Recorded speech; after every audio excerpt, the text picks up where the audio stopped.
आपसे समझना चाहेंगे। और साथ ही आशीष सिन्हा भी हमारे साथ इस मामले को लेकर जुड़ गए हैं, लीगल एडिटर। आशीष, आप कोर्ट में पेशी जो है वो एल्विश यादव की गई है। पुलिस यही कोशिश करेगी ज्यादा से ज्यादा दिन की रिमांड जो है वो मिल सके, लेकिन आपको क्या लग रहा है, बेल मिलेगी या फिर एल्विश यादव को अब जेल जाना पड़ेगा? और अगर जेल जाना पड़ा तो आने वाले समय में एल्विश यादव की मुश्किलें जो है वो फिलहाल कम नहीं होंगी अब?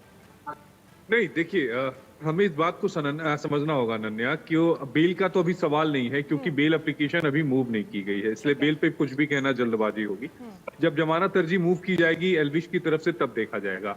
लेकिन इस बात को दर्शकों को समझना पड़ेगा कि इस पूरे मामले में 5 लोगों की गिरफ्तारी हुई।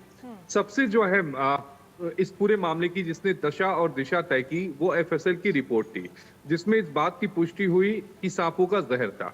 आज एल्विश यादव को नोएडा पुलिस ने पूछताछ के लिए बुलाया। एल्विश यादव से पूछताछ की गई और उसके बाद वहां पर एक फॉर्मली अनाउंसमेंट कर दी गई कि हमने इन्हें डिटेन कर लिया है, हम इन्हें मेडिकल कराएंगे और उसके बाद हम इन्हें कोर्ट में पहुंचेंगे।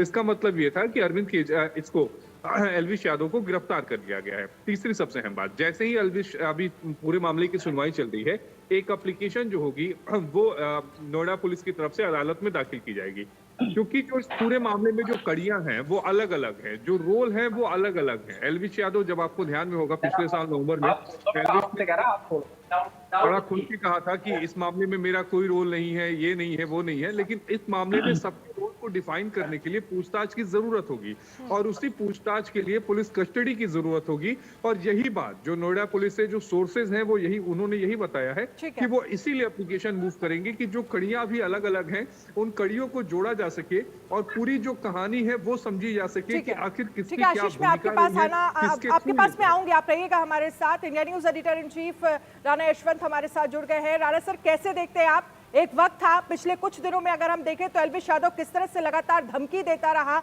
इंडिया न्यूज के लोगों को, और सौरभ जो गुप्ता हमारे साथ जुड़े हुए हैं, जिन्होंने सबसे पहले इस पूरे मामले को लेकर शिकायत दर्ज कराई थी, उनको लगातार धमकी, यानी कि कल तक उनको धमकी